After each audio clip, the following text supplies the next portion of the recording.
Welcome to the Gray Stage podcast number 14. Today we're going to cover chapter 8, which is pages 65 and 66 in the book. And the book is called The Gray Stage, authored by Greg Fernandez Jr. And once again, this is the March 1st episode number 14 for Gray Stage. My name is Dan Hennon. We're also joined today with Sophia, Stephen Sanzeri, and William Rail. Good, we got a good episode for today, and once again, those following along in the book, it's pages 65 and 66.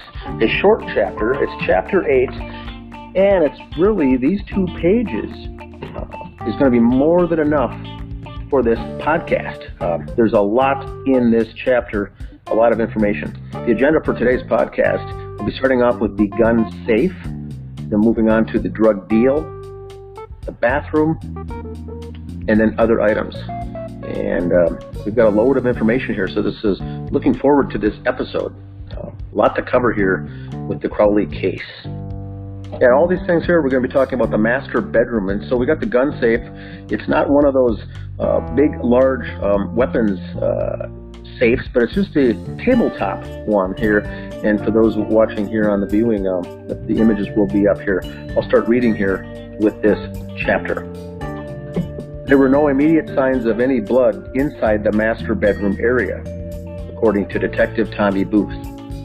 The gun safe in the bedroom was open. Inside the safe was a loaded magazine with .40 caliber hollow point ammunition.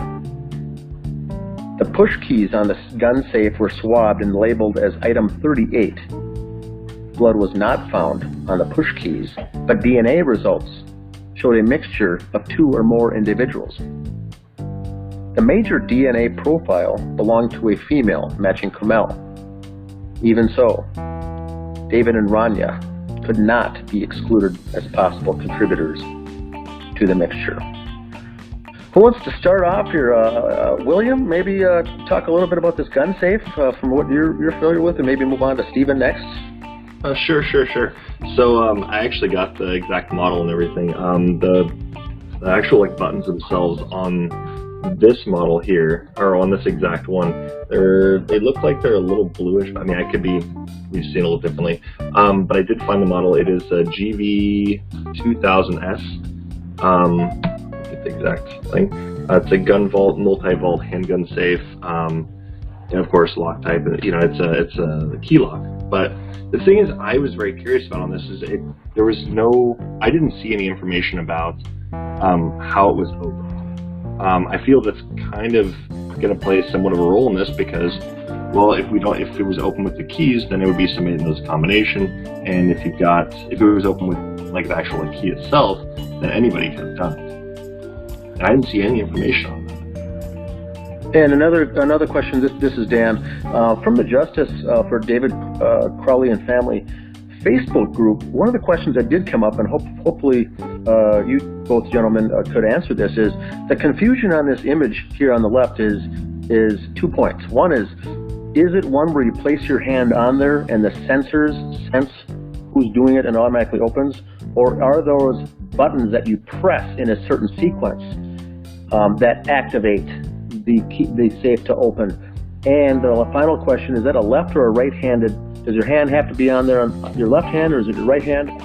Or if it's just push buttons, why does it appear that it looks like fingers, like a hand has to be laid up there for sensors? Those are the most common questions that come up on this. Can you relay some of that information back, either of you? So I mean, that's the thing. It's when I'm looking at this, I mean, going off the information it's got on here, it's programmable access code. So I'm not really sure if it's sensors. It looked more like push buttons to me. Okay. So it would be the actual you'd actually have to push in the key code basically, and then it would open. Okay. Or at least unlock, and you could just basically just pull it out. But I didn't see anything about it actually being electronic in that sense.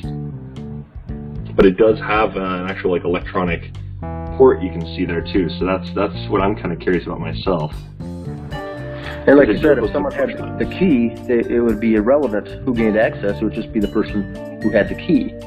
Exactly. Okay, gotcha. And the really weird thing about this is we see the keys in the right photo. We can see the keys clearly right there. So that's why I'm curious if basically, I feel like the police should kind of clarify this. Like, did they, check to see if it was open with the key lock or if it was open with just the buttons? If there's any way to even do that, really. I just found that really interesting because we don't know how it was opened. And I feel that's really relevant to the case because if it was open with key, anybody could have gotten in. And if it was the keys that are photographed inside, are you saying that those are the keys that would have potentially opened up this safe? They would have had been in there, or are those just a backup set of house and car keys in this safe? That was another question that came up several times. Well, the thing is, like, you can see if I'm trying to think what photos is. Let me bring it up real quick. It's a DSC 0427 photo. If you look at that one, it does look like the actual key itself to open it is on there. And it does have gunvault.com, like its little keychain on there as well. So I'm assuming that was the actual one. Stephen may be able to help also. How common would it be for just a person in a home to have a hollow point ammunition, 40 caliber hollow point? I've heard of, I'm not a gun person myself, but hollow points I think of with drug gangs or gangs on the streets and people trying to kill and execute folks because it blows off their head essentially with a hollow point. This would not be something you'd use just for home defense, would it not? You know what, that hollow point's the only way to go. If you shoot like fully jacketed ball ammo like 45s, you shoot at the range, they have a tendency to go through more. They don't mushroom and expand, and flesh or bone and what have you will stop that more frequently. So in hollow points for self and home defense, it's the only way to go. Nice. Chances are it's not going to go through somebody and go through the wall and such as much as a fully jacketed round. Okay. Yeah. About the gun safe, guys, that you got a choice in that gun safe. Is it just use the key, or it's not a biometric where your fingerprints idea. It's a push button thing. But when you buy a safe like that, you can open the key, and or you can also program that little four button digital opening. Okay. So you can do it very similar to a safe you'd find in a hotel room. One of those. Right, exactly. Very similar. Yeah. Okay. Yeah, but biometric would be like fingerprint recognition. Okay. That's what many of the questions we had on the Justice page early on when these photos first became available. Those of us not in the know looked at that. It looked like four fingers. You'd lay your hand right on top of there and it would open up. Only the right person would be able to open it because it looked like a biometric type of a thing. So we spent a lot of time answering questions like that when the members first joined the page. But really, it's just a series of push buttons is essentially a combination of push buttons. Yeah, it's basically a keypad, yeah. Okay. That's what they call it. Good to know. And so the assumption here for the newer listeners out there is that David kept his gun, this XD handgun, in this safe, and then it was the one found on the living room floor. And so the assumption is the gun that was used for these killings essentially came from here. It goes on to say that there was no blood found on the push keys, which would make sense because you would assume that no blood had taken place until that gun case was open and the gun was taken out to perform the killing. So there's nothing surprising there as far as no blood found on these push button keys.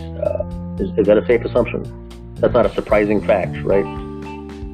No, I mean, I'd say going off the narrative, that would be totally how I would see it as well. But I mean, those keys though. That's the thing. That's leading me to believe this is just kind of opened just to make it look like that's what happened. Oh, correct. Yes, I agree too. I'm one of I think the very few people that believe that the weapon found at the scene that was laying there had nothing to do with the crimes at all. It was just laid there. And so yes, if they went back to open this to lead down the police down that narrative, they had to first open up this key, this safe, to lead you to the illusion that this gun was tied to the safe, therefore it was David's, therefore David did it, yada yada yada. He also had guns elsewhere in the house. I mean, he had the ones in his, I think it was in his trunk. He had the ones downstairs. I don't know if those were all props or not, but I know he had multiple guns. So I mean, who's to say? But not to mention, if you were to look at the damage from a hollow point, I mean, I've been going over this for quite a bit of time on this one, is it doesn't add up. He'd have to get shot multiple times in the head for it to kind of, do what it did. And then also the whole thing of paleo doing it, whereas, I mean, we can get into that. I mean, we can go and expand from there, but it just doesn't add up. So the major DNA profile belonged to a female, so it would have been Komel's fingers doing the push button combination on this, which would, I guess, make sense as well. Do we know if that did David teach her to shoot? Mm-hmm. Yes. Okay. Yeah, then she went and got certified as well through a course and a class from Eric Peckheiser. So, but David was the main one, showing her the ropes and she actually had her own weapon at one point. Yep. The DNA test that they used on the gun safe was a Loki DNA test type. It locates a specific physical location of a gene or other DNA sequence on a chromosome, like a genetic street address. Mm-hmm. And this was the only item in the house that had the specific test. So that is a bit odd. So yeah, it is. I mean, especially if there's other things they could have used that on as well. There was other options. I mean, I don't even know of options off the top of my head, but there's plenty of other options they could have used for a lot of the swabbing and all this, and they didn't use those. This is Dan. I have another last question on this. For the safe, it does appear like it's plugged in to a jack or a wall outlet. That black cord. What would that be for in this case? Is this electronic? Yes. So basically, I mean, I just went over the specs again just to refresh myself. So basically, this is there for. Let me put it again. It's got a lockup mode apparently. So. And also it's using batteries for this. It's basically just for the lockup mode, that's what it looks like. And it does have a battery warning. It has what else? I mean, it's got all sorts of different things. But it's essentially that way it's basically you can just it'll lock if somebody tries it enough times. And they just keep going. It'll just lock. Yeah, it. Greg's got the manual pulled up here now on the screen that shows it runs on AC power with the battery backup. Okay, Interesting. You should still be able to open it with a key, I believe. Okay. Yeah, I think so. But the actual push key part won't. Yeah. Like, I mean, it won't work because you got to have the electricity running for that.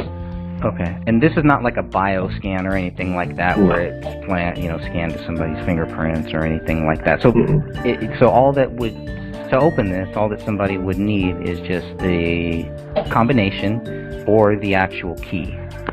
Exactly. Mm-hmm. And we know that Komel's DNA is on that. David's couldn't be excluded, but in the same case as Raniya's couldn't be either. The likelihood of Raniya, being the one to open it is very unlikely. So because of that, and the major profile being a female, it seems highly unlikely that maybe even David opened this. Mm-hmm. So well, my takeaway on this is that I still go back to them being held hostage. There was some time. She may have ran over there to pull a gun out and just didn't quite get to it or pull it out. The freshest DNA is they're going to pick that up, of course. But there's no blood on those keys or anything. This is prior to her being attacked or touching her husband or her daughter with blood or anything else. So she may have tried to go get that gun. Yeah. Or if the murderers knew they needed to murder the family and make it, have David be the culprit, they needed to get in, so they could have ordered her to open it, or ordered him to open it, or got the combination and opened it themselves and obviously wiped it down afterwards, or was wearing a glove at the time because no one else's fingerprints are on there. But police go out of their way to say that there's DNA on the push button to gain access to that code. Did they ever test the actual key itself to see who used that key to open it? Just look. Nobody did. There was no one testing could on it at all. see, to me, that's would be your thing you'd want to be looking at from a detective is not only the push button access combination, but the key to gain access to the safe. If the killers had the key and just simply open it up, now obviously they'd be wearing gloves or they would have wiped it down anyway, but was any research done as to the fingerprints or any kind of latent prints on those keys? That's where your investigation needs to take that next level, which we know that the Apple Valley group here did not take that extra level in any one of these scenarios. So they got awarded them, man. They got awarded them, remember? Great job, guys. Great job. Well, they don't even mention if they found these keys either, right? So that's not mentioned. Here's an image of the actual keys that should be somewhere. So it would be curious to see, because we know there's several sets of keys throughout that house, and I wonder if these were part of any of the keys that were found in that house. You can see it on the photo I was telling you about earlier. Okay. The ones that are inside the gun vault, you can actually see it. Yeah, it is directly right there. Oh, really? So the keys inside the gun vault is what you're saying? Yep. Sorry. And it says right there in the instruction manual, never put those keys in because of the risk of locking them in. And there they are, nicely portrayed here on the upper shelf of the safe. So clearly this is a staged thing, is it not? Oh, they even moved them around too. Yeah, there's a lot of that, a lot of moving around. And that's just a removable shelf in there, is it not? Yes. Okay. You don't even see their little the gun vault logo or anything. They don't even have the keychain in there. Doesn't look like. They got it. It's on the DSC 0427. So David, he's very vigilant, and being in the service, and maybe things he was sensing, he would do the combination on the four keys, and wouldn't have his key in there, obviously, not and it's a lot faster than that if you lose the key. So my guess is that he already had a program just for the programming on the push buttons, and I think that's how it works. We want to get to the weapon fast. And then he would have shared that combination with Komel, or would there be two combinations, one for the husband, one for the wife? No, I believe they just do one. Okay. Yeah, I think it'd be one. Yeah. Okay. So they're moving the keys again. Interesting. But yeah, you're right. There it is, right there. You can clearly see that it's in. What the hell? Why would you put it inside? Yeah. Even got the logo, the keychain. Yeah. Just really trying to go on. Hey, this is what happened here. It did come with two keys.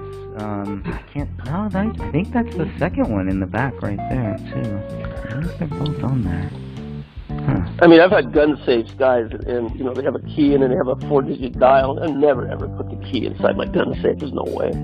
Yeah. I mean, and if we can get a hold of a picture of maybe Komel's keys, I would guess it's probably there with her. Any input from you, Sophia, on this image? Just that it was odd that it was left open like that, and that the keys are still in there. That, to me, this whole entire crime scene is staged. Everything about it. Everything is. Oh yeah. I think the only room that doesn't have any connection to the crime scene itself is Raniya's, honestly. Yeah. I mean, I looked and I didn't see anything in there. I mean, kids leave their doors open. I got two kids; they both do it. I mean, maybe not my daughter as much as her brother, but still, for the most part, kids that's what they do. They leave their doors open. So I feel like that part is not even staged. I feel like that's just kids being kids. What about the kitchen counter? Was there anything where it looked like David had emptied his pocket? Yeah, there was a lot of stuff there. I don't know if there was a key set part of that. Yeah, there is actually. Looks like it, yeah. DSC 0044.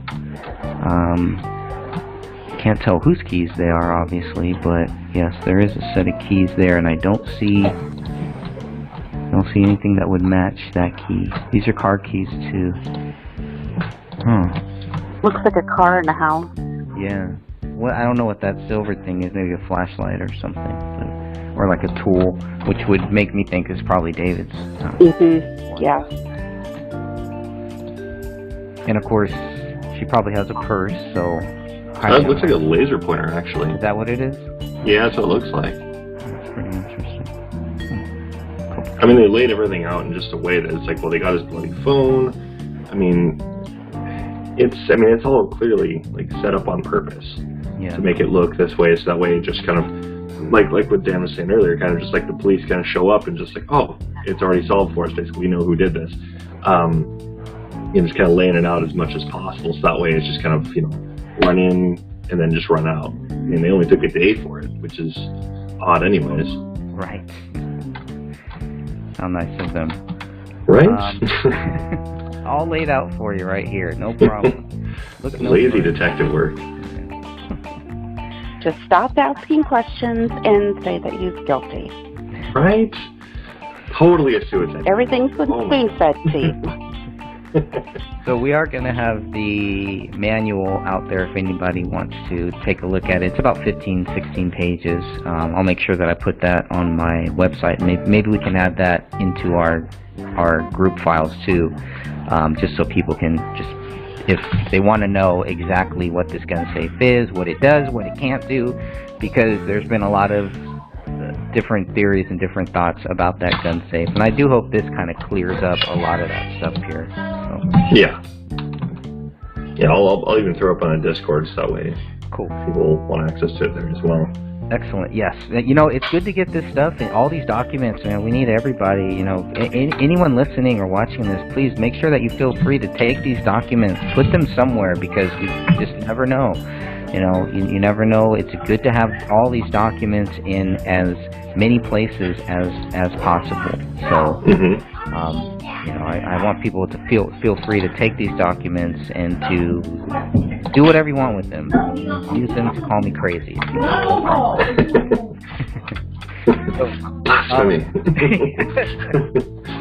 Now, this is an interesting one. Unless anybody else has anything on the safe, I want to move on to the magazine that was in that safe.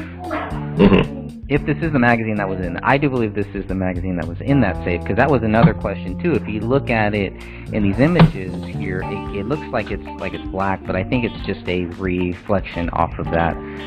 No, it definitely is. Right. Definitely is. So you can see here, this is a, and we had talked about this, Dan, because this was part of the first 464 images that we got, and so I thought that this was the magazine inside of the gun, which made no sense, because then, okay, well then how the heck is there this many shots? But just to fill in the newer listeners here, when the images first came out, and I admit I was part of this as well by saying this was the magazine used at the crime scene, and the number of bullets missing out of this didn't match up with the number of casings found at the scene. And then folks reminded us and says, this was the magazine found in the safe, had nothing to do with the one found in the living room. So there was some, we circled back a couple times with that with a bunch of confusion. People at the time were claiming that we were pushing disinformation and misinformation and everything else. But just to clarify, this is the magazine that was found in the safe, had nothing, as far as we know, had to do with the crime. This is not the magazine from the gun in the living room. So correct. Right. Go ahead. Sorry.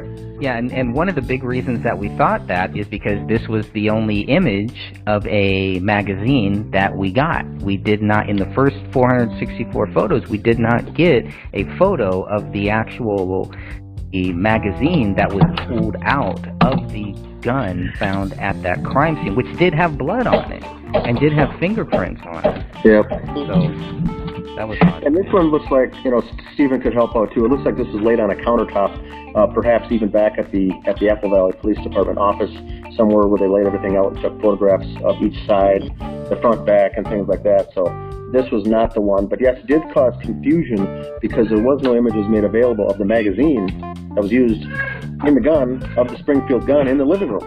So people put two and two together and thought that this was the one that was discovered. They're like, well, how could there be 6 casings found and there's still 10 or 11 bullets here in the magazine? And so that led to a whole bunch of other confusing jargon here, as far as people calling this a cartridge, someone calling this a magazine, someone calling this a clip, and so we spent the first several months, I think, Greg, just going over the definition because folks were getting those things wrong. Stephen, could you clarify some of the jargon, some of the verbiage here for the listeners that are non-gun enthusiasts? Yeah, it's called the proper terms magazine on this here, and a clip is something like more or less like clips refer more to rifles, like a stripper clip used to be. They comes through the top. Magazines can more terms towards the rifles, AR-15, but it could be interchanged, but with proper terminology magazine. The other thing is David, probably a pretty good, really great, probably a weapons aficionado. He usually have two magazines, but when it only has, what's it look like? It looks like it has maybe 11 rounds. You never, if a magazine's going to sit for a while, you never want it full capacity because it'll collapse the spring if it sits too long, and so it won't feed properly. So he's keeping one out of there. I used to keep two out of there at a large capacity. Leaves the spring a little bit looser, and it won't compress and it won't feed. Yeah, it won't jam. So that's why he's smart. He'd never have it loaded all the way to full capacity if it's laying around for a while. Okay. Good to know. And he would have loaded these himself, so his fingerprints and his touch DNA would be on each of these bullet casings. Okay. Yeah, you'd have a thumb. Usually with the thumb thing, unless you had an automatic little tool you can load them with. I doubt that. He's old school. And Komel could have, she's shooting. She could have loaded it too, also. Okay. Yeah. Good. This helps. Yeah. Now, is there any reason not to test this one, or not to make this, item whatever 20, 25 or something? Why not itemize this one and why not test it? Sure. There's going to be prints on that. There's going to be prints on that magazine. Oh yeah, I mean it was clearly used anyways. Yeah, sure is. I mean, the only thing I can think that would, is that they didn't test the other guns either. They didn't print the other guns, but this one was found at the actual crime scene. The other guns were mostly in his basement. This was, if this was supposed to be tied to the weapon that was used in that house, I just still don't understand why they didn't label it and why they didn't test it. If they're not going to test, because there's many items that they didn't test, but at least label it. It seems very, very relevant. No, it absolutely is. Yeah, I mean, they wrapped this thing up quickly and just said he did it, and no reason to test anything else. When in fact, it looks to me, there's going to be possibly, somebody else's prints on there, and yeah. Well, even then, I mean, the lab could also use the DNA found on this magazine, and they can cross-reference it with the other one to actually go and confirm DNA. So they could do that, and they clearly didn't do that either. Yeah, and I don't see. I'm looking at. I mean, it's hard to tell if they've even dusted this thing or tried to even pull anything off of it. It's hard to tell. No powder, no fingerprint powder on it. I mean, they took it from the crime scene, right? I don't know if they photographed this at the crime scene, but they photographed it, but not label it. I'm gonna have to check the evidence and property file to see if they did actually label this as something, or if it's listed somewhere. Because it might be. I'll have to look at that. Yeah, it should have a tag next to it. Something. Yeah. The way they can kind of itemize it. So these are hollow points, right? Yeah, you can tell by looking at the front of the bullet. You can see that. If this magazine was full, is this what it would look like, or do you think that there was maybe one missing from it? There's one missing from it. Sure. It's number 12. I mean, if you look at number 4, if that also looks blank too, that was another weird one. It definitely does. I can't answer that one because it's a side stack when it goes in, so we should see number 4. I thought the same thing. And like Stephen was saying, because it's spring loaded, if You see the ammunition is in 11, 10, 9, 8, 7, 6, and 5. Obviously, there's one in 4, too. You just can't see it. But it's clearly nothing in 12, is what Stephen's saying. And then you purposely leave one empty or 2, correct? There'd be no way for nothing be in 4. There'd be no way for 4 to be empty. Is that correct? Right. Exactly. The other thing, too, is remember we had an unspent round in the living room. Right. Okay, and so did that come off of here? Did they put it back? Like I said, I think that somebody either, wasn't familiar with the weapon, and they just went ahead and then pulled the slide back, instead of checking, and they expended a live round onto the ground. Unless there's anything else on the magazine, we can move on to the next topic here. All right, the topic is The Drug Deal, starring Chris Peck. Great title. I love it. This one starts off by saying, the gun safe and the weed on the dresser were 2 more indications of a scene interrupted. Within days of finding the bodies, authorities were informed of, quote, a possible drug deal, end quote, between David Crowley and his friend Chris Peck.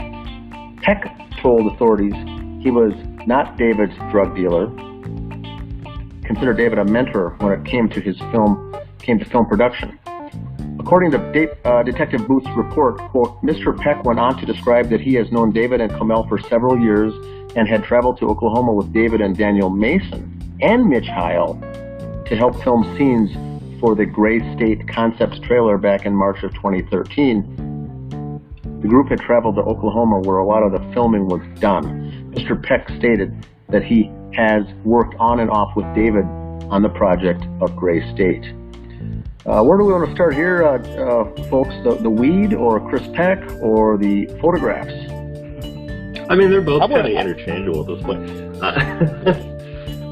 If we think about it with Chris Peck, he did lie to the police because in the police reports, basically he saying he's not David's drug dealer, but he was selling David some pot. So, I mean, there's that. So, I mean, what is it, Peck? What are you the dealer or are you not? I mean, if I sell somebody, weed once, am I their dealer? I guess would be the question. How many times would I have to sell it to you in order for me to become your dealer? Exactly. But the thing is, I mean, if he was going over to go and buy pot from him, chances are he's probably done it before. I mean, I think it's a fair assumption. Sure. My question is, who's the informant of a possible drug deal? How all of a sudden, how are they informed? I mean, that could be a bunch of BS. Here, all of a sudden says, hey, these guys are buying weed from this guy Peck, and I mean, why all of a sudden? Who informed them of that? My second part of the question is, what are the marijuana laws in Minnesota? Great question, Dan. Illegal. There wasn't medical marijuana back then, so it was outright illegal. I'm not sure any other, specifics other than that. All I know is that the photograph on the left, it shows the open container with the tweezers, and then the package on the right with the Ziploc, it's flipped over, but it's labeled with a Sharpie AK-47. That was the strand, that was the name of it. So is there any connotation from you guys as far as that? Would that ever be the case? Leaving it open with a 5-year-old daughter in the house? Or is that also staged to make it look like this guy was just aloof? Yeah, the thing on the left. Yeah, okay, go for it.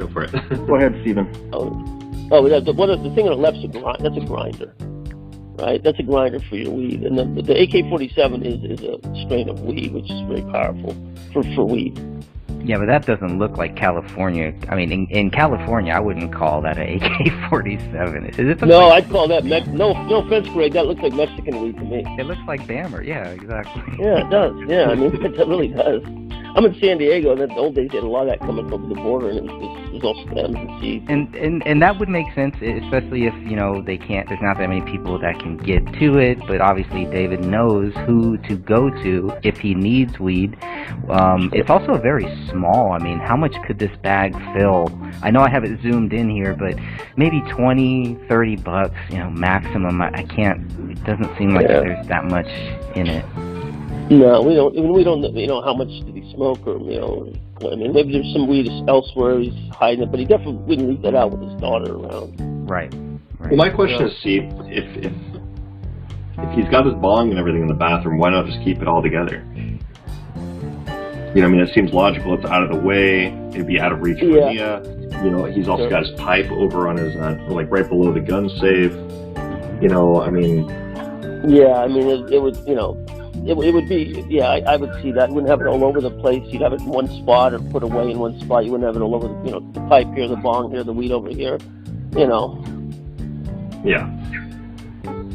And, I mean, that's the thing I kind of an issue with as well, is, like, I mean, he's a parent. He's obviously a pretty responsible parent, pretty devoted to his family. I mean, he's not going to leave this out. You know? Yeah, and if it's like Dan said, it was a felony back then, you're definitely not going to leave it out. I mean, that's, you know, you're going to hide it from authorities. That, you know, that's for sure. Yeah.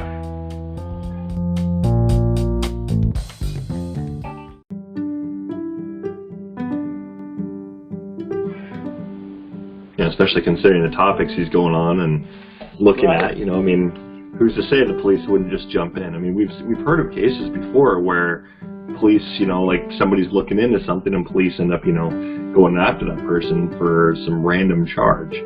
Or random assumption, rather. You know, just to find that person wasn't guilty. Well, that's why I don't see marijuana coming off the feds as a Schedule 1, because that's the last thing to get into your house for probable cause. Yeah. You know what I mean? And that's exactly. My view. Yeah. Yeah, I think it was just all basically there to kind of just stack all these things against him to show you the stoner. Sure. You know, I mean, in places where it's illegal, I mean, let's be honest, you get kind of the more old school people, like those like the reefer madness kind of thing. Those are the types of people that are like, you know, you know, weed does all these bad things. I mean, me personally, I've done it before a few times. I'm not a fan of it, but it's one of those things. It doesn't do much. I mean, it's relaxing essentially. Sure. So. Yeah, I mean, we're in California. I mean, I used to have a medical marijuana card years ago, and you know, it was fine, but. You know, it's a bus there, leaving it out, everything else. And, hey, you know, and this stuff here, from what I can see, and I used to be around a lot of marijuana in my day, professionally and friends and everything, this stuff doesn't look like it's very strong. Yeah.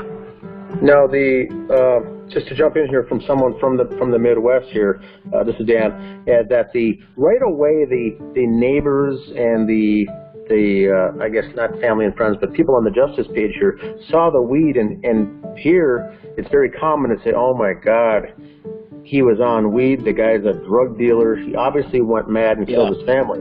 They don't know from talking from the folks on the East and West Coast to say this is, number one, it's harmless, number two, you would never go on a killing spree after smoking weed, and number three, by looking at it, this looks like very weak stuff, not powerful. Well, that doesn't come into play in the Midwest. The Midwest is, oh my God, he's a freaking stoner. What the hell's wrong with him? He's obviously guilty. And so I think this was laid out knowing how the public would perceive it and call him guilty on it without doing the homework to say that, was it even his?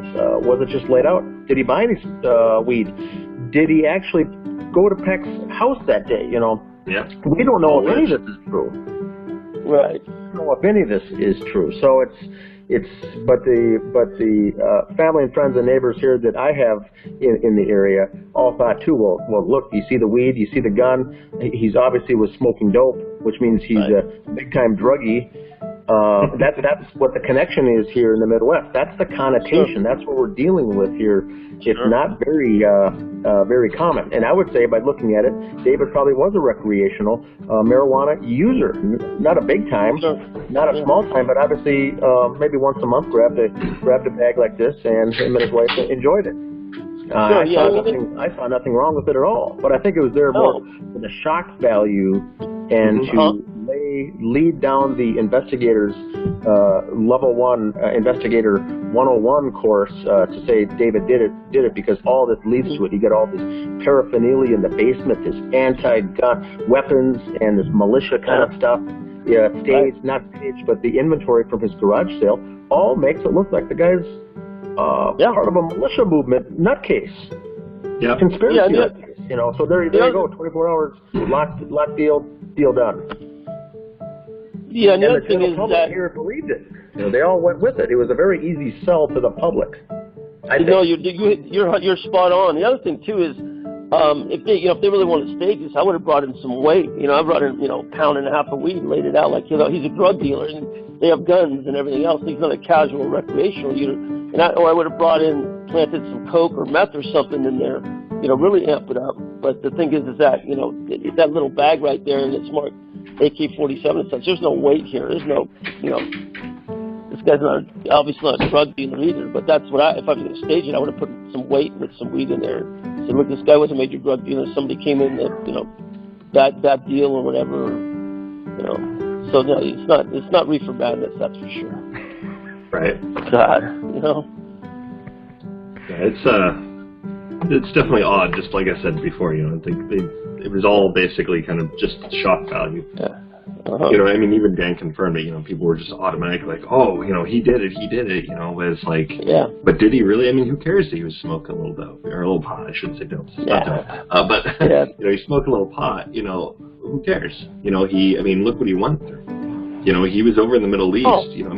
So regardless we go with the PTSD theory or not, regardless, the one thing we know that, once again, this is according to Mitch Heil, so it's just kind of just an alleged thing, he would bring up that one incident. So even if he had it, it's still the fact that, I noticed Sophia and I have talked about this, where if he was really having that PTSD and it was all based on that event, then could he be able to actually make the movie he was making?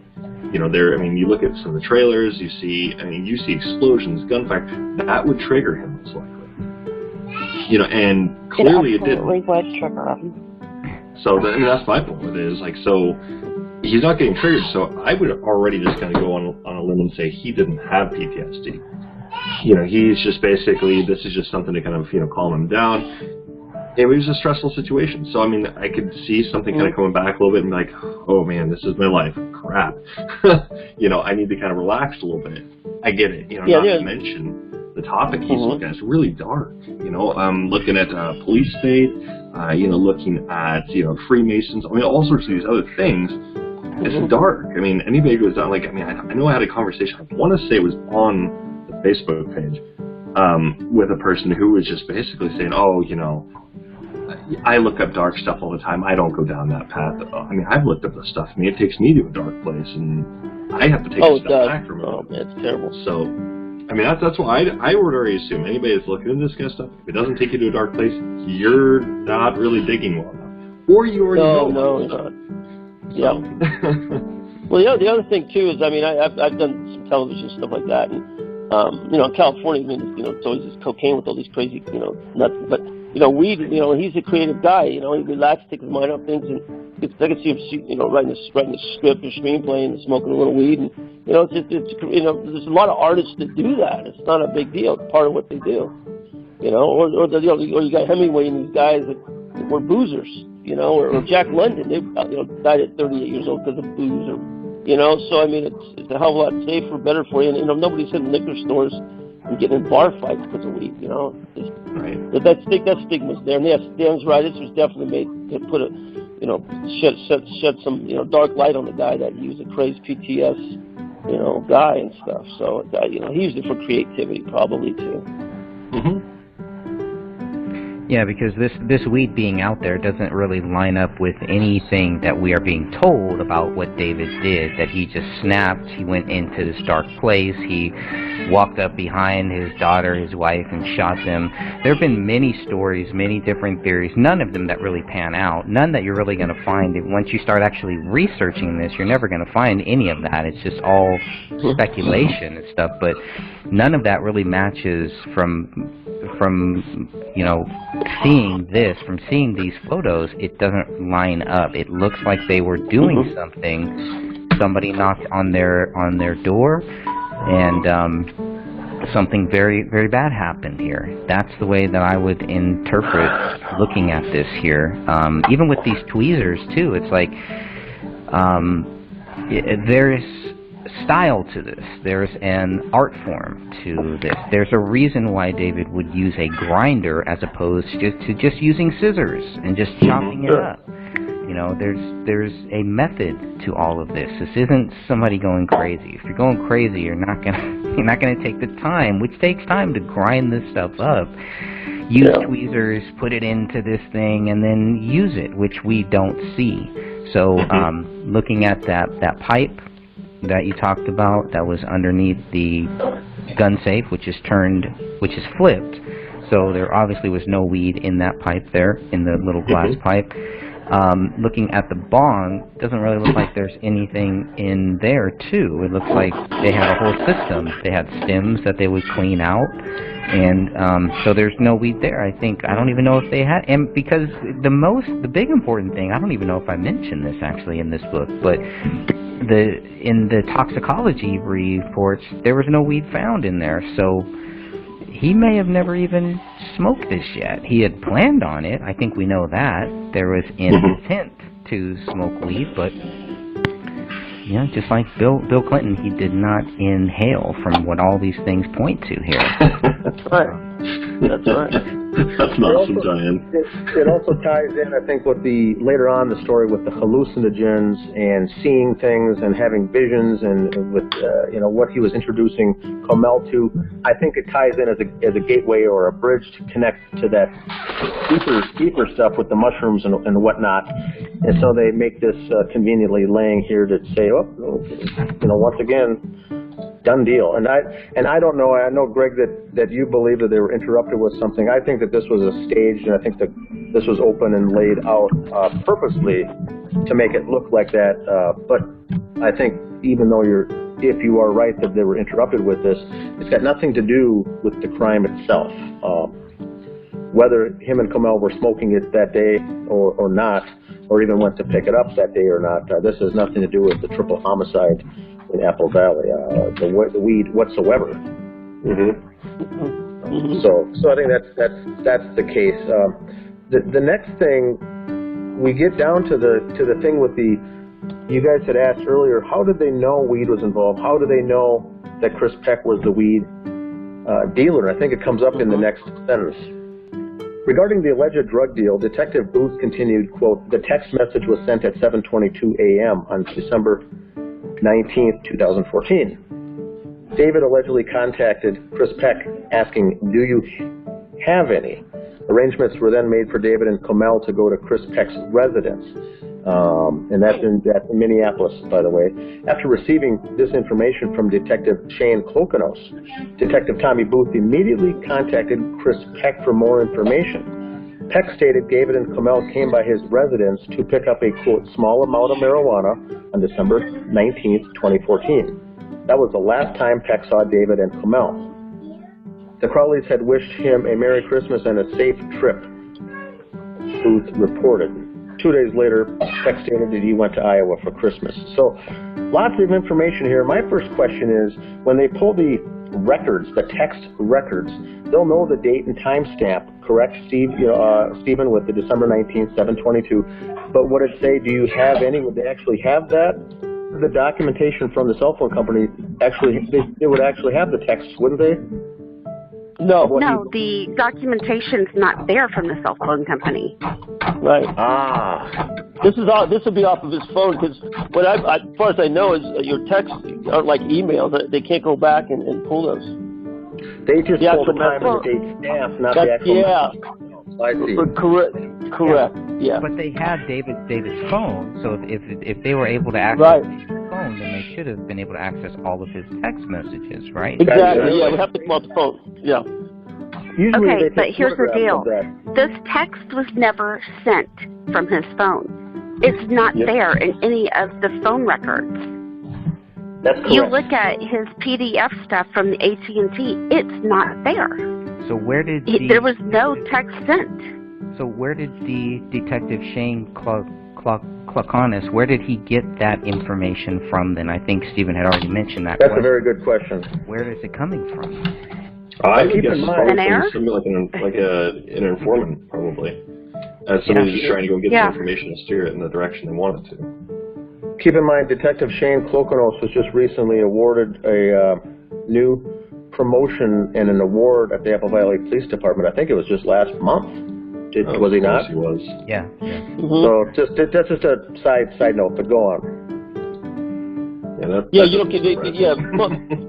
Most phone companies can only access texts for so many hours and they disappear even on their site. All they can have a timestamp and when it was sent, but they're not.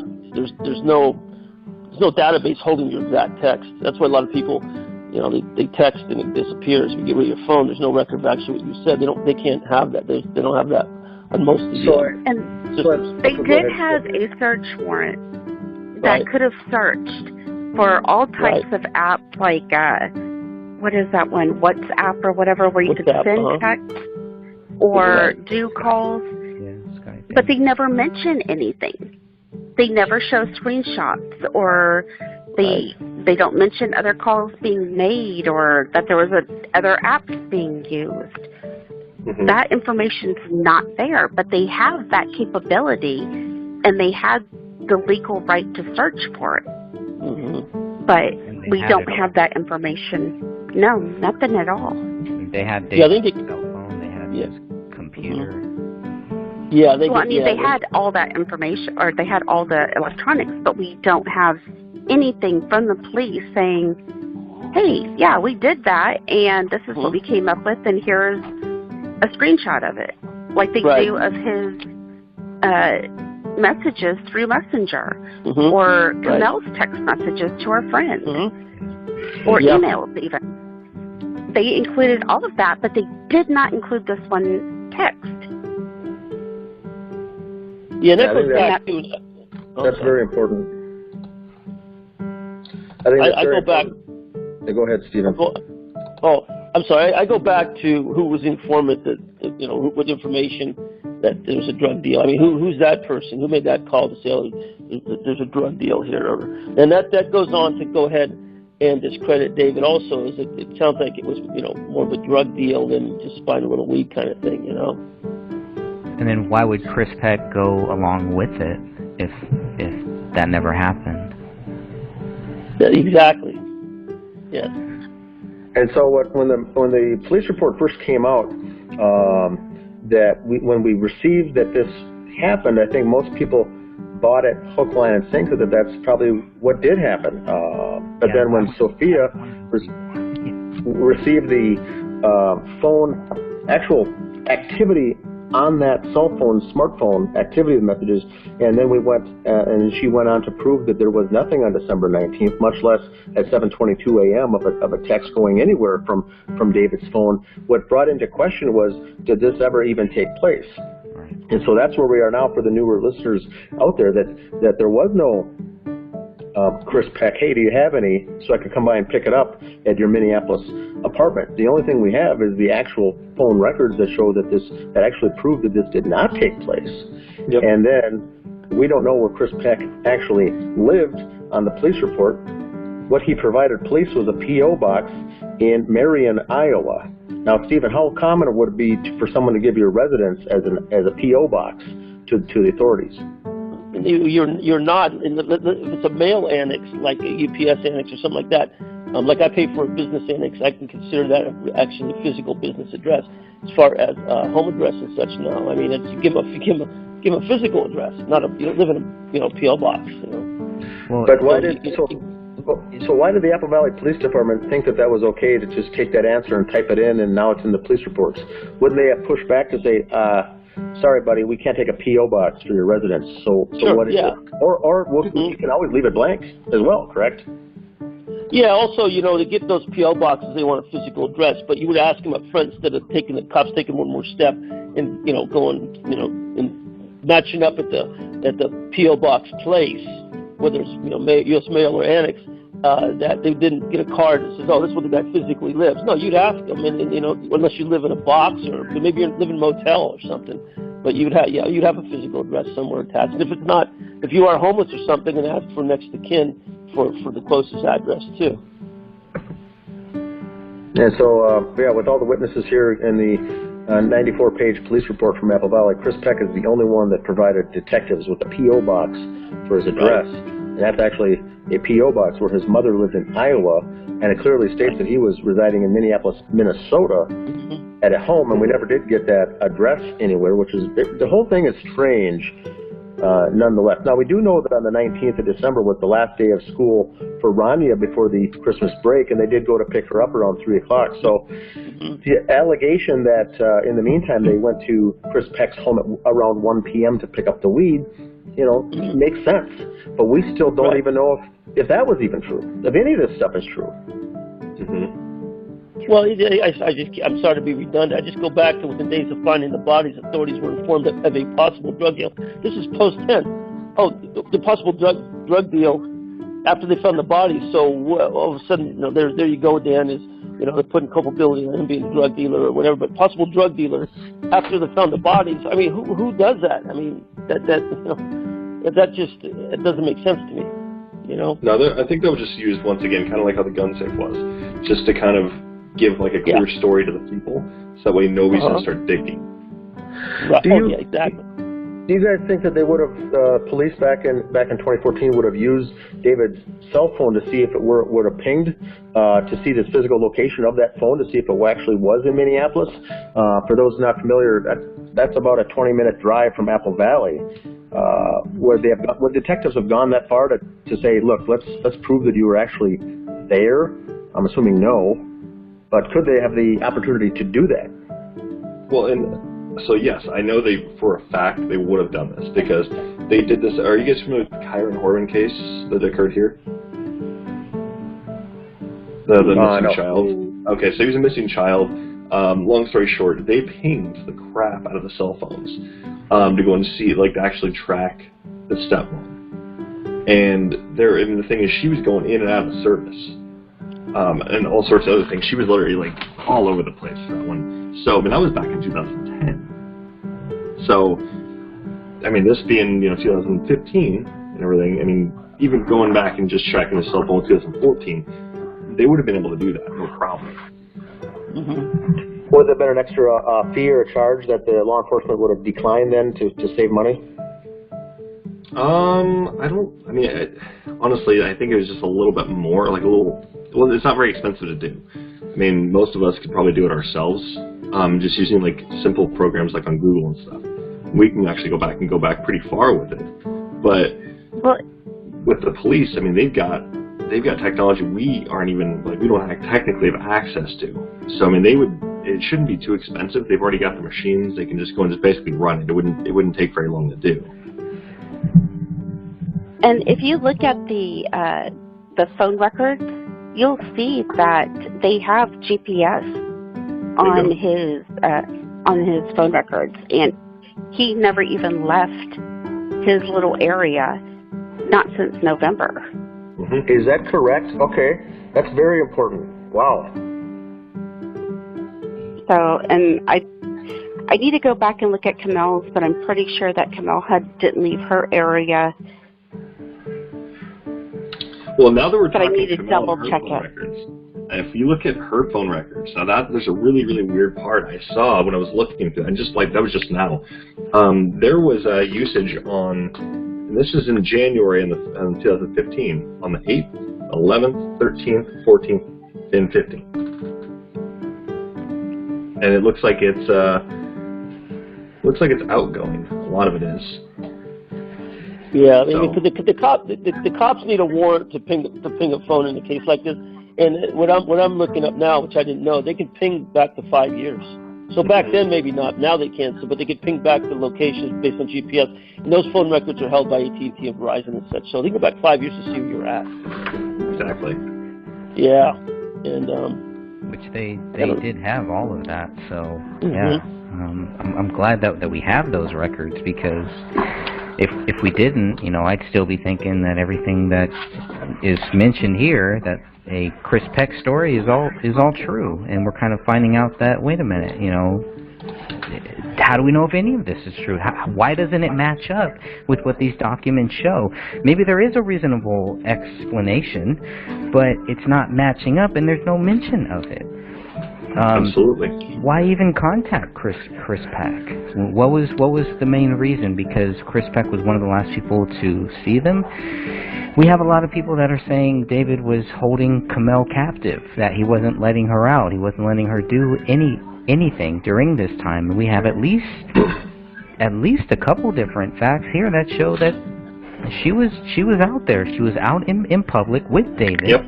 She was out in public without David during all of this time. It doesn't match up with this whole theory that David was this controlling person, blah, blah, blah.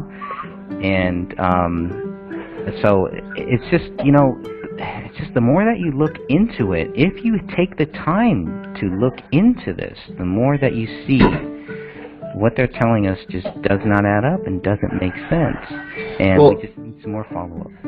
So something else we can also refer to is that the emails between Allison and Komel. Yes. That was on the 21st, sure, but like she talked about when she was talking to, replying to the reply, of course, from Allison. Allison was kind of like, being a little pushy. Well, why haven't you guys kind of, talked to mom or whatever? Well, she goes into it and actually says, well, we're dealing with some stuff right now. And I don't remember the exact quote off the top of my head, but it's something along the lines of like, basically as lovers, as parents, as a couple, kind of thing. They're dealing with all sorts of issues. They're really, really deep issues.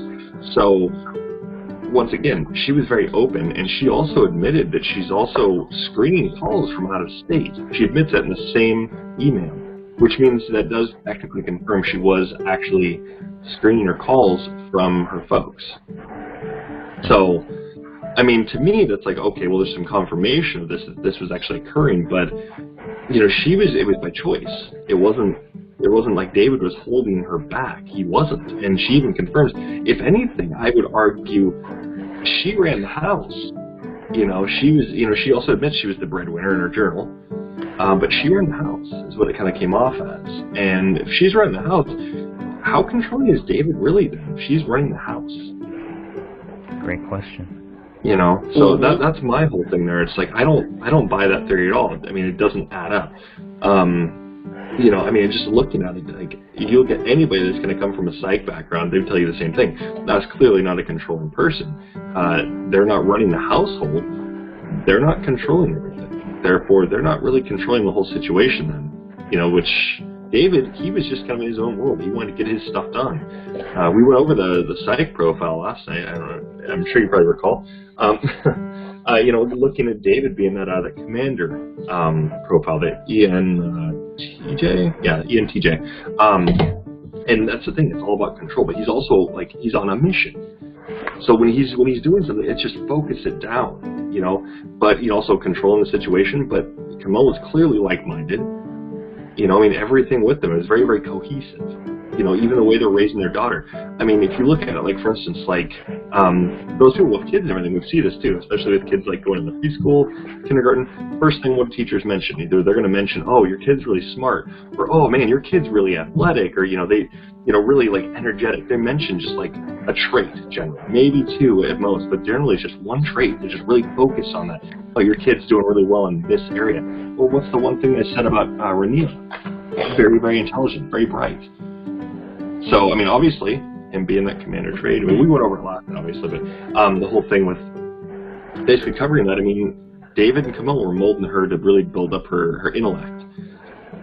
So, this is them controlling everything, to a T, but it definitely came off Komel was really running, the whole house.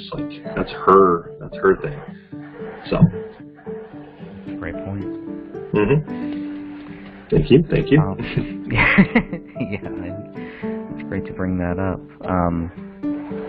So again, we know that according to the phone records, there was nothing there. There were no calls or text messages made to or from that phone on December 19th, 2014.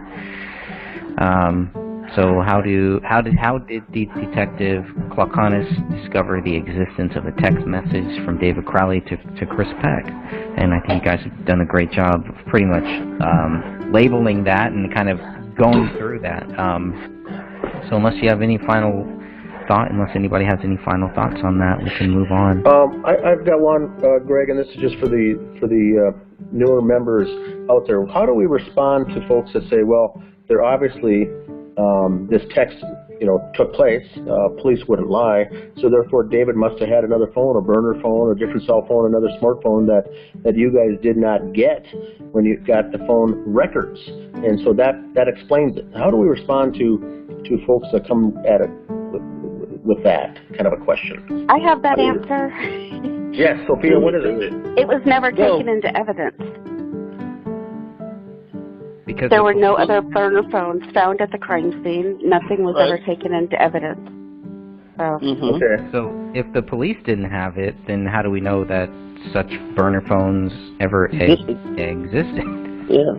Exactly. They turned that house upside down. Right. Well, you see it in the photo. It missed so much. Well, yeah, they missed the couple bullets. Yeah, things in the carpet. I mean, so Sophia, well, when we received the phone records with all the text messages and phone records, calls and things, that was everything. That was the full population, the full 100% of the phone data. There is no other phone number. There is no other smartphone. There is no other burner phone out there. That's a fact. Correct. Mm-hmm. Okay, so Correct. So then the question comes back down to with Mr. Klokonos and Tommie Booth. Something does not add up there, and that's what we're stuck on. Correct? Mm-hmm. Is this Gotcha. just Okay. one more thing that they didn't follow up Fair on? Well, see, That's a big misconnect. That's a big disconnect right there. So, gotcha. Well, my question is okay, so who got them information? I mean, Mr. Klokonos here, I mean, where did he get the information? Who did he get it from? If he did find it somewhere, then how do you know it is tied to the drug deal? I mean, there's a lot of questions.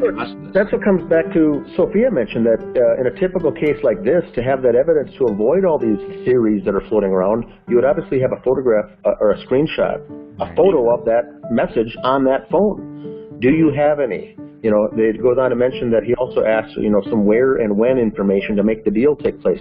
Why is there no photographic evidence of any of this taking place? It's either got to be what Stephen says, that there's an informant involved feeding the bad information, or if that's not the case, Klokonos himself and Tommie Booth are either one of them or both of them are the bad guys making this all up to part of the cover-up involving Chris Peck, and knowing that none of these things took place. So we got serious issues here with either one of these scenarios. Well, so is anybody anybody dying? I'm sorry. That's okay. I was just going to say quickly, they also could be whoever told them this could be lying to them too. Absolutely. But I mean, my question with this is has anybody done any background check? I don't want to say background checking; it seems a little shady. But has anybody really looked into Klokonos or Booth and actually seen their connections? If there's any connections to, let's say, directly to the captain, outside of work type of connections, or if there's any connections to, let's say, that reporter that was talking to Captain Bermel, or Bermel, one of those. Do we know if there's any connection to them and, let's say, Danny August Mason? Things like this. I mean, that would be my question, because I'm still looking into it myself. But if there's connections that way, then it also kind of explains the whole Lodges system that was used for only a few members. Mm-hmm. Yeah. Yeah, for the listeners, before we went live, they weren't aware of that Lodges information. On the police reports of all the witnesses, only a handful had information regarding a Lodges number, a Logis or Logis in the police file. Chris Peck was one of those that had an identifier code number next to his name. So he had an account set up somewhere on something in law enforcement, and he's one of the few people that had something. So who knows what his role was. This whole thing with the weed seems very convenient to the narrative, and it all could be made up anyway, along with the nice photographic images of the dresser of the weed to say, oh, this guy went off the deep end. It's all too perfect. Well, on top of that, the other really strange thing, if we're looking at theories, so one of the theories is that he actually was taken out like in November, or at least it was all started in November. If we're looking at that, then this does, in a way, it does give a way to kind of cover up and kind of show that, okay, well, in December they were still active, they're still alive, you know, things are still going on. That'd be a way for them to use it that way. So That's true. So I don't know. I mean, that's kind of how I see it would kind of be tied in with it.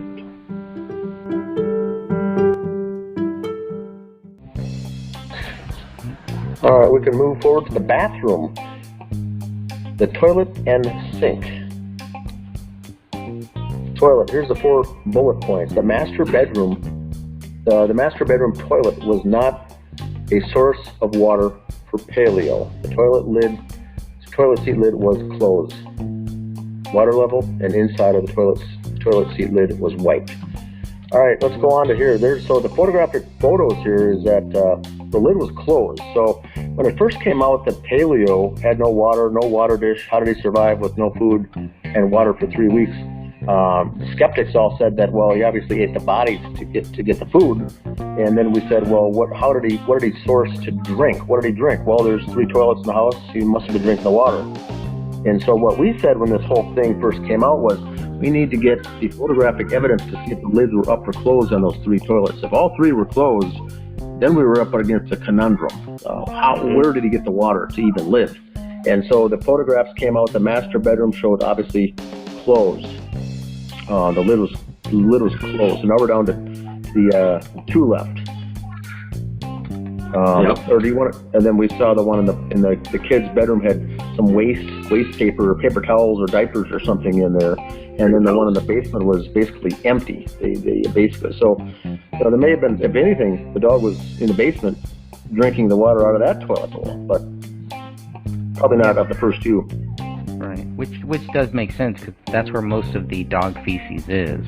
You know, I mean, there is some next to the fireplace, next to the rear slider, but a lot of the dog feces is really down there in the basement. But this was a huge question, and so there was one little piece of dog feces in the master bedroom. Go ahead. Mm-hmm. So the thing I'm still curious about was the basement door, was it open or closed when they got there?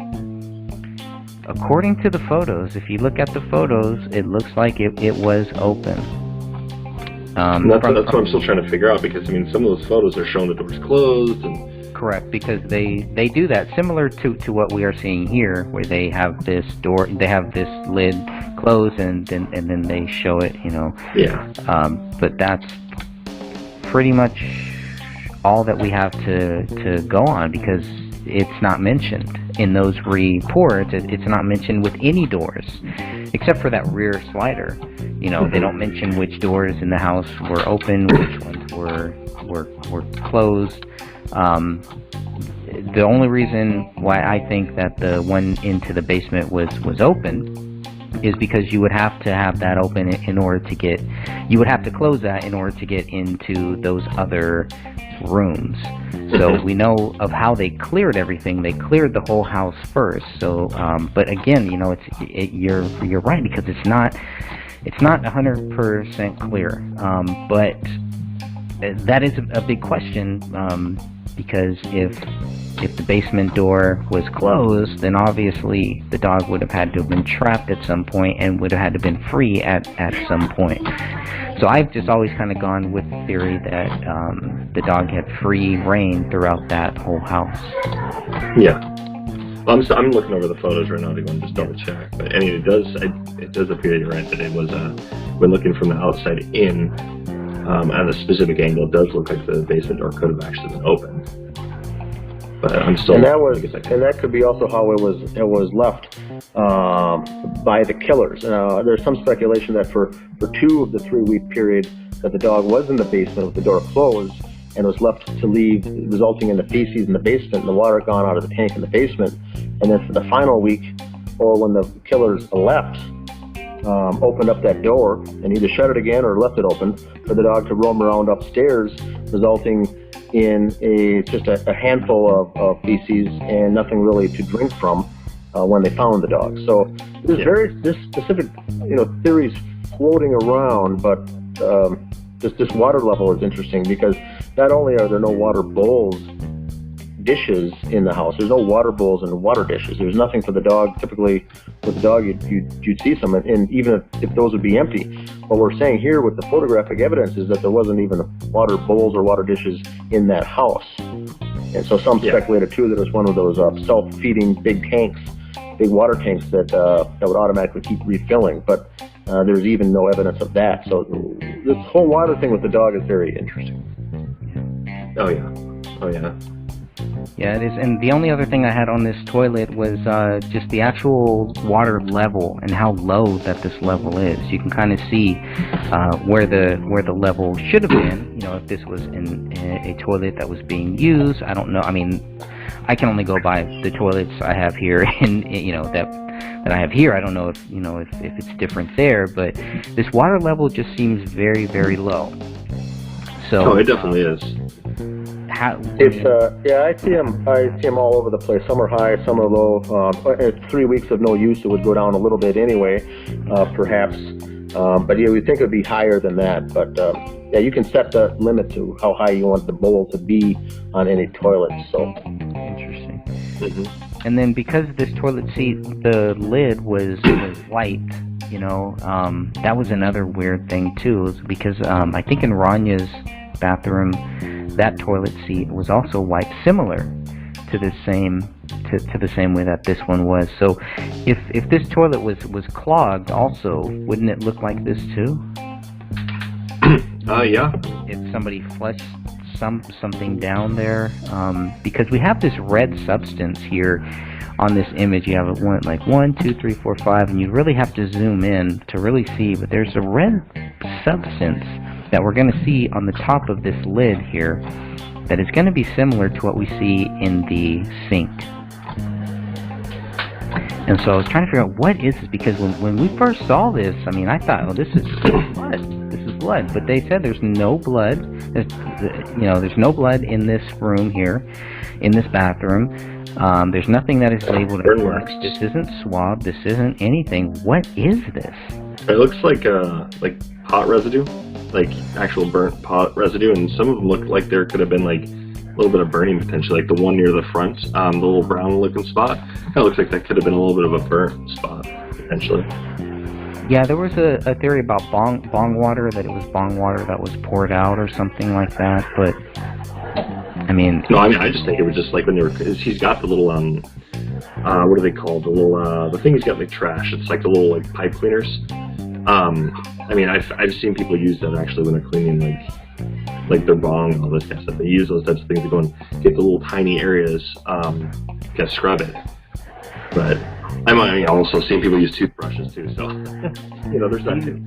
Do you do that? Would they do that right before they're about to use their bong? Do they do that at the end of the usage?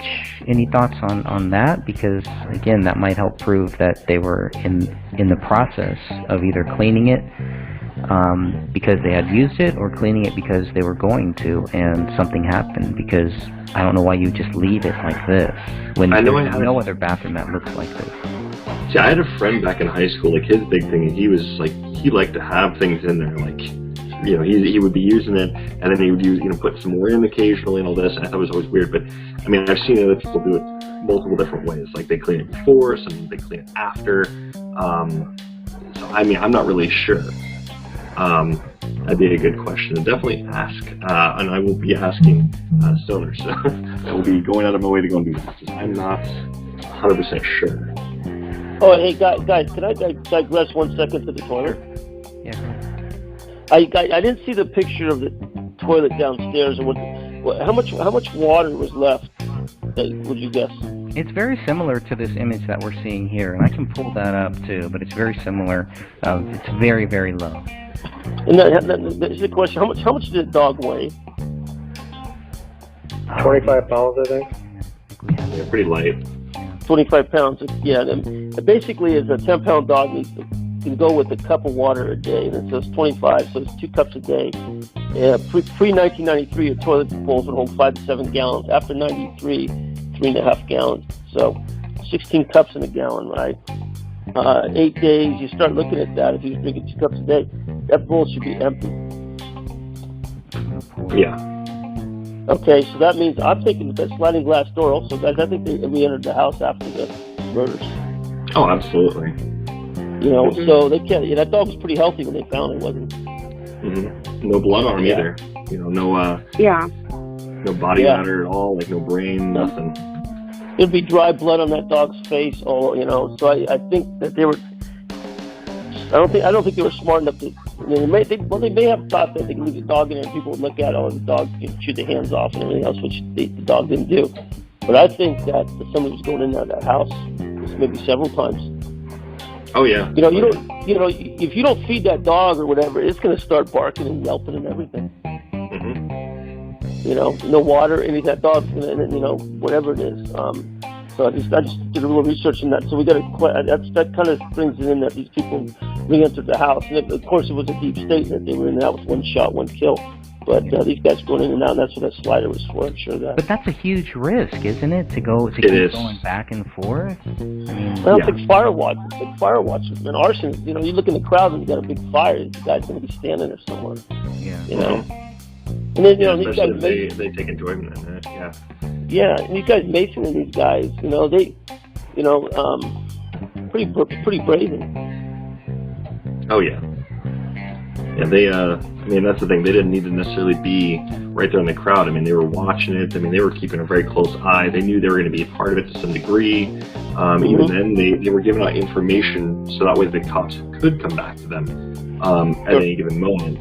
So somebody that's just, they don't they're like, oh my God, who killed my friend, and they're actually genuine and they're not actually tied in with it. Their behavior would be not as suspicious as what these guys were. So sure. Thank you. All right. Anything else on that one, or else we can move on to some of the other items that were found in the master bedroom. No, I'm good. All right, so we'll look at some of the other items in the master bedroom here. I just got just a few things here pulled up. The first question from left to right: who slept on this side of that bed? Because Komel's fingerprints were on this gun safe. Now, if where would you sleep? Would you want to sleep close to that gun safe? Would you want to have your wife sleep close to that gun safe? Because we have the 2 little hair bands here, is that more evidence that it was Komel sleeping on this side? Is that why her? See, I don't think so. I think it was David's side. I don't want to get into kind of like the TMI type of stuff, but it's their bedroom. Hair ties can end up on his side too. But I think majority of the items here, they clearly look like they're David's stuff. Like he got his little wristbands, his little leather wristbands, he got his knife, he got his watch, his pipe. I would argue and even then, if we're going to look at it, let's be honest, Komel has some experience with the gun. David's, I would argue, because he's got more training, more of a background with it, I would argue, just going on a limb there, he's probably more proficient with it. He would go and be on that side. Yeah, absolutely. I agree. So, that's my assumption here. Dan, Sophia, any thoughts on who might have? Yeah, I think it does. This is Dan. I do think it's David's side. Although the detractors of this could possibly come back and say, typically, a husband and a wife, the male will sleep on the side of the bed nearest the door as a safety measure or as a protector is typically the case. And then the wife's always on the other side to kind of tuck back on the other side of the bed for safety reasons. So you may hear that as well. Just wanted to point that out. But this does look like David's books, his humor, his books next to his bed.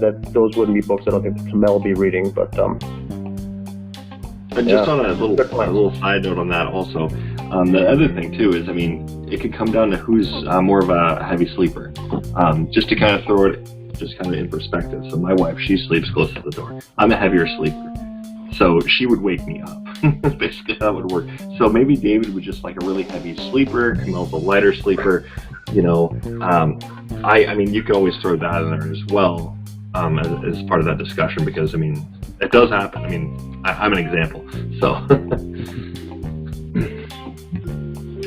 There's a few other items, and of course, most of these items here that we see are going to be pushed onto the floor.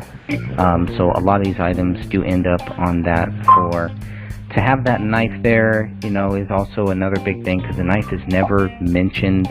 So now we have at least 2 knives in this house. One right under this gun safe, and then obviously the other one found in the living room.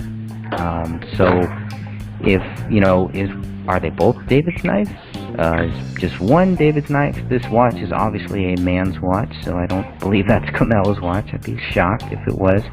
Looks like a gun holster here too, so that was the only other thing there. But yeah, there's a lot of books and stuff like that here. But I was just curious about that, because if you look at some of the photos to try to see where, you know, to see, okay, who slept on what side, I was just curious about that. Me personally, I would want to sleep closest to the gun safe, but just with these hair tie things, that was the only thing that made me think, okay, why are those hair ties there? Wouldn't those belong to David's wife?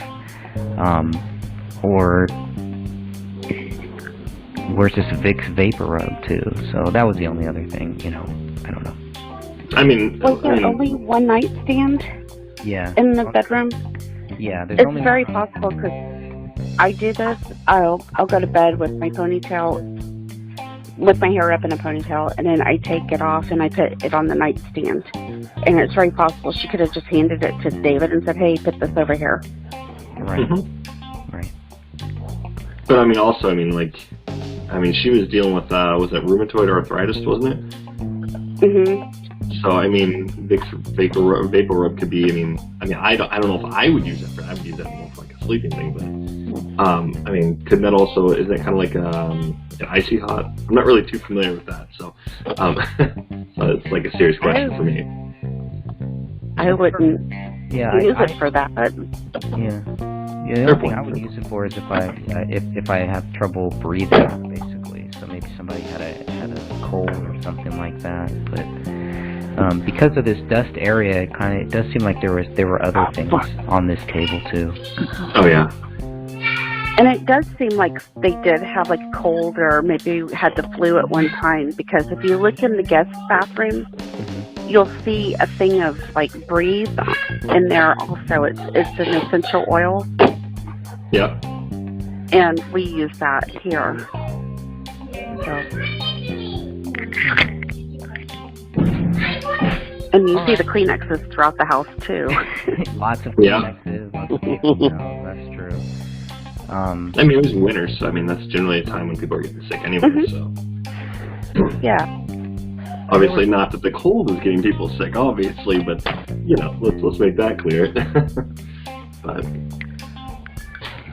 there were only a few other items that stood out in this room here. There was let's see if I can find that photo. But there was a photo of a notepad next to a piece of paper that was next to their bed. So that was one of the things that kind of stuck out.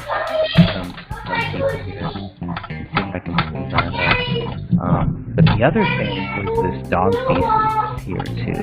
So there's just one little area where this dog was. Now, for dog owners who, BCA 4567, right? Yeah, BCA 4517, and you can see where there's really not that much there, just a couple pieces of dog feces here. So it was like, okay, why are there only a few here? This was where the dog laid when the dog was in their room.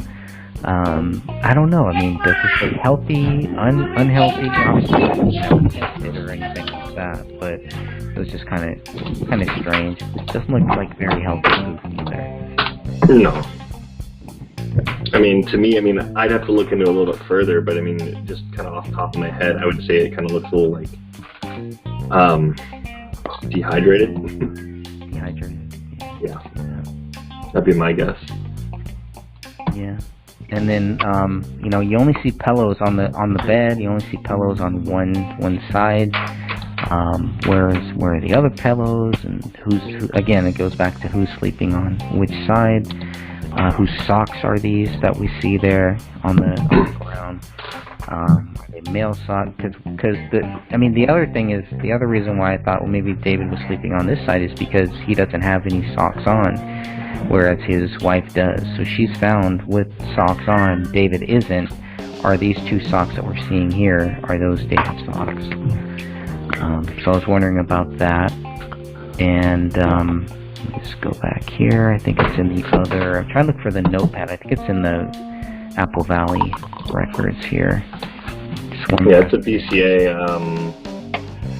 4567. Okay, because it's also DSC 0084 and 0085 where you can see, and the socks are moved again. Things move everywhere. Oh, of course. These are early photos of where this is, and then so when you compare the photos that we got from the Apple Valley compared to the BCA, you can see. It's just so many different things that are moved here. But here is that notepad and the pen that it just seems so out of place here. Again, I don't know what this is doing here. Was this on their bed and kind of thrown off when something happened? Again, I don't really know, but it's just a very odd place, and I'm glad. I think Derek was one who pointed that out. That it just seems odd that would be there.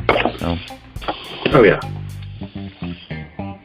Those were kind of the only other things I had for the other items. I don't know if you guys noticed any other weird items in that room, but that was basically it. You have some of these photos where things look moved, but that's because the investigators, even in this image in DSC 0087, you can see the investigator here, and they're moving things. You'll see the vacuum is inside, and then other photos it's actually outside, which I think is good that they're taking photos when they move things. Obviously the photos that they give us, it's not really, they don't put that into the proper context, but so it's hard to tell all of this stuff that we're seeing here in this image, what has been moved by the investigators, as opposed to was this how it looked when they first came into the crime scene. So that's been kind of hard to figure. That's why I didn't focus too much on a lot of the clothing and stuff like that, because I don't know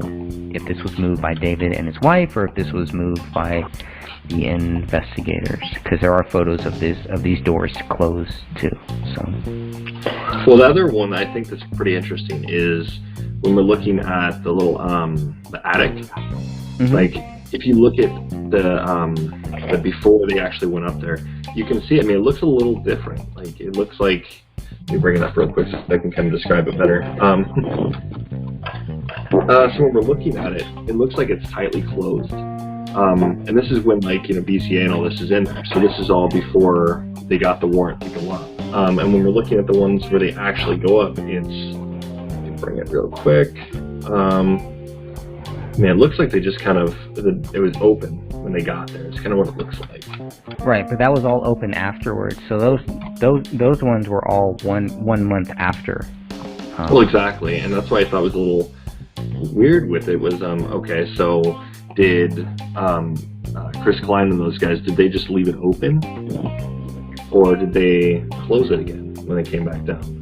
They must have left it open, because when the police went back there, all of this was open. There was a ladder there that should not have been there. Exactly. They didn't look up in that attic. So, but going back, yeah, that'd be a good thing to see, because when in the police reports, I think they say that that attic door was closed. Well, and that leads me to the next question. See, as we're talking about the ladder now, where was the ladder from? Good question. I don't know where that. See, and that's the thing. I'm looking around and I'm trying to see if I can see it. Right. And that's the thing. Is it from the house or is it somebody else's ladder? They had a whole month, so. But yeah, I mean, why would I bring a ladder in there unless you know exactly what you're looking for? But I'm not seeing one in the basement and the garage. I'm looking in there right now. I don't recall seeing it though. Maybe look next to the washer and dryer in the very, very back of the basement. Maybe it's somewhere back there, but other than that, I have no idea. Yeah, exactly. That's my point. It's just like, where'd the ladder come from? Where'd the ladder come from? I never thought of that. Another great question. Yeah, I'm not seeing it there either. Yeah, definitely not seeing it. Well, that's Weird. interesting because our next, I think our next podcast is gonna. I think we're there. I think we're gonna talk about item 53 and item 57, and we're gonna talk about that attic and what was there, what looks different, and what they saw, what they didn't see. So that may be a good place for us to kind of stop here, unless you guys have any other thoughts on the master bedroom.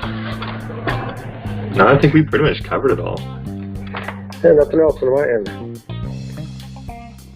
Steven?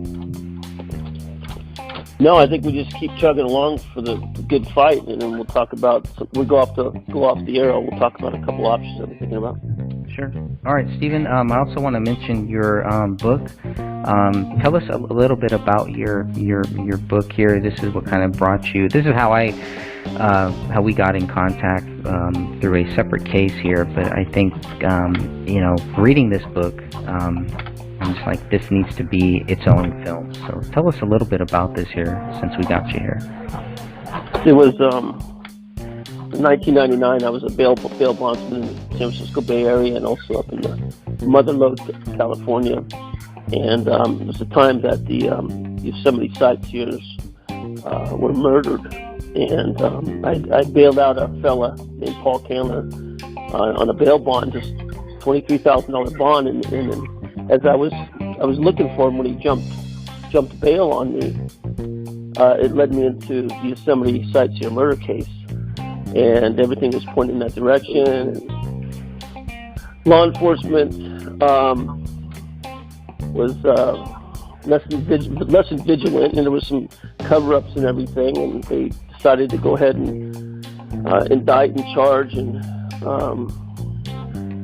sentence after jury and such. That we had two cases. There was a federal case and a state case. That I said no, I don't believe that one guy did it, and it led me into the Yosemite sightseer murder investigation, and I decided to write a book about it, and got a lot of press and such, but there's still major question. Even law enforcement involved with it later on contacted myself and mostly anonymously, but that there was more than one killer, and I did, Greg, I just there's a production company out of New York that just got a hold of me. They just got a development deal with Hulu. It'd be the first documentary or any questioning of the lone killer theory. So they actually have a development deal. I've been speaking with them, and it looks like hopefully we'll bring it out for the first time ever to question law enforcement. It's a 3-part miniseries, and so that's what has happened since our last podcast, my last podcast with Dan. So that's looking pretty good. Oh, wow. Yeah, I'm pretty excited.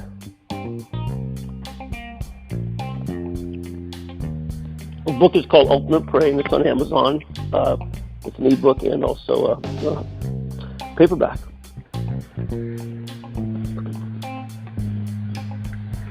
Awesome. And I started it. I haven't gotten very far into the book, but oh my gosh, you are an amazing writer. Oh, thank you. Yeah, the book really starts out, it really draws you into it, and you're just kind of, it's similar to David's script, too, where you're just kind of in this world, you're not exactly sure what's happening, you know there's something bad happening, and it takes a lot of twists and turns from then, so, well, that's great, yeah. man. I'm glad to hear that.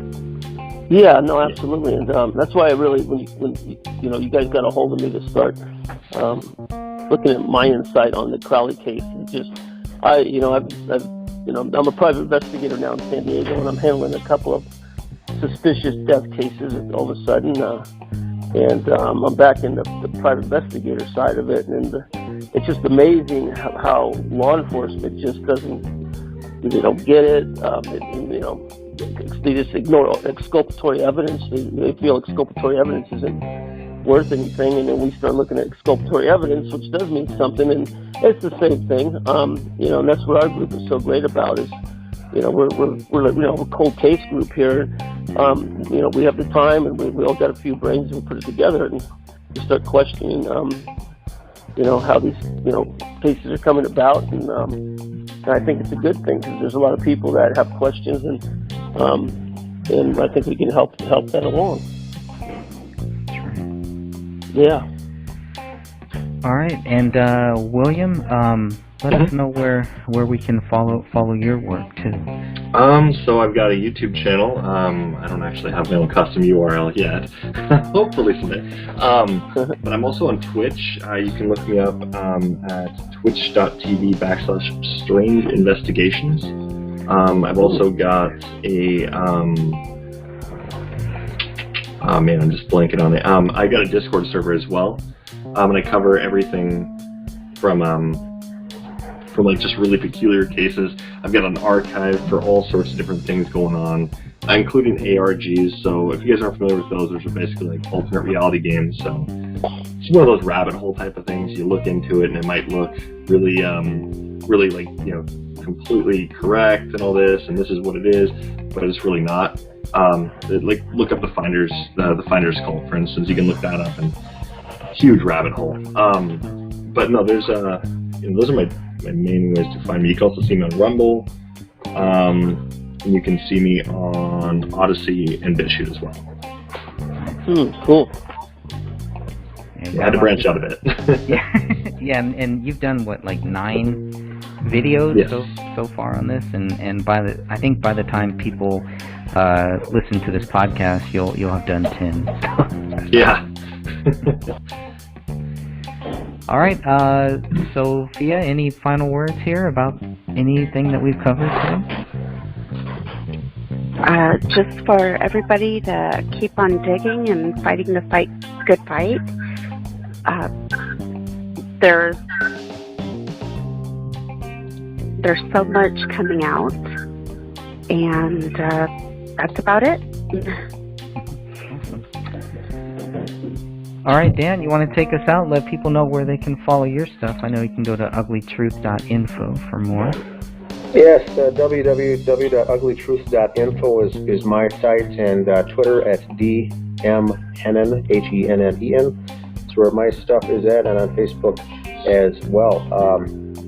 We've got about 3,900 members in the Group for Justice for David Crowley and family.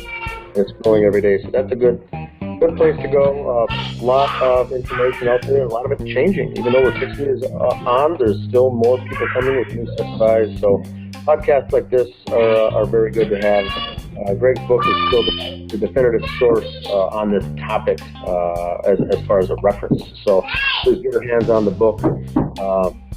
And it's more of a reference. It's not a book to be read. It's a book to be grab a pen when you're with it and circle things and underline things and bookmark things and come back to them later. It's a great reference book. And once again, this is episode number 14. So we'll keep plugging through here this book because we all learn something new each time we do a podcast like this.